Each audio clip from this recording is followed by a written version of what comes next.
બોલિવૂડ પર ફરી મંડરાયું છે લોરેન્સ બિશ્નોઈના ખતરાનું વાદળ.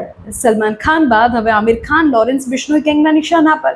સોશિયલ મીડિયા પર આમિર ખાનને મળી છે જાનથી મારી નાખવાની ધમકી. લવ જેહાદના નામે કરાયા ગંભીર આક્ષેપો. લોરેન્સ બિશ્નોઈ ગેંગ સાથે સંકળાયેલા આરઝુ અને ટાયસન બિશ્નોઈના નામે ઓડિયો ક્લિપ્સ અને social media chats post viral. અભિનેતાના ત્રીજા લગ્ન બાદ વધ્યો છે વિવાદ. ધમકીને પગલે બોલિવૂડમાં ચિંતાનો માહોલ. વિગતવાર સમાચાર આપને આપું છું.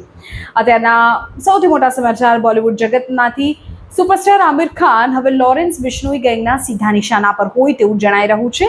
સલમાન ખાન બાદ હવે આમિર ખાનને સોશિયલ મીડિયાના માધ્યમથી જાનથી મારી નાખવાની ધમકી આપવામાં આવી છે. અહેવાલો એવું કહે છે કે લોરેન્સ બિશ્નોઈ ગેંગ સાથે સંકળાયેલા આરઝુ બિશ્નોઈ અને ટાયસન બિશ્નોઈના નામે સોશિયલ મીડિયા પર કેટલીક ઓડિયો ક્લિપ્સ અને પોસ્ટ સામે આવી છે, જેમાં આમિર ખાનને સીધી રીતે ટાર્ગેટ કરવામાં આવ્યા છે. આખો મામલો શું છે આપને કહું છું.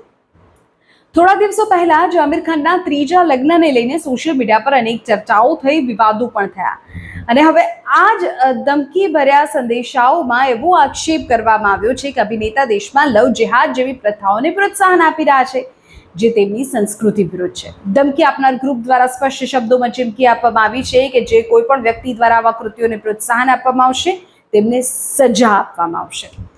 ઉલ્લેખનીય છે કે લોરેન્સ બિશ્નોઈ ગેંગ દ્વારા આ અગાઉ પણ ફિલ્મ જગતના અનેક દિગ્ગજોને ધમકીઓ આપવામાં આવી છે. ખાસ કરીને સલમાન ખાનને તો વર્ષોથી આ ગેંગ દ્વારા નિશાન બનાવવામાં આવે છે, જેના કારણે તેમની સુરક્ષામાં પણ મોટો વધારો થયો છે. સોશિયલ મીડિયા પર વાયરલ થઈ રહેલી ઓડિયો ક્લિપ્સ કે પોસ્ટની સત્યતાની સત્તાવાર પુષ્ટિ અમે નથી કરતા, પણ આ ઘટનાને પગલે સમગ્ર બોલિવૂડ અને આમિર ખાનના ચાહકોમાં ચિંતાનું મોજું છે તે નક્કી છે. સુરક્ષા એજન્સીઓ આ મામલે શું કાર્યવાહી કરે છે તે જોવું રહ્યું.